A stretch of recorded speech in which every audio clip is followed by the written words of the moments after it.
Attach the strimmer head to the strimmer pole. We use both spacers.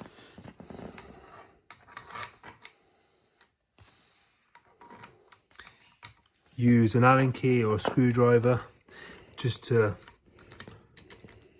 lock it in place, just to hold it. And then it's a reverse thread. So instead of turning it clockwise, we're going to turn it anti-clockwise.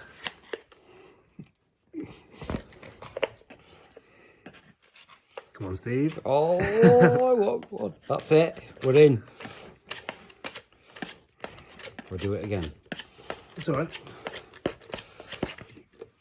And then give it a good firm tightening. And then that's it. Good to go.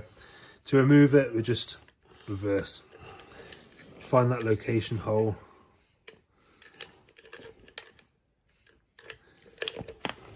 Turn it clockwise. And we're off. Thank you.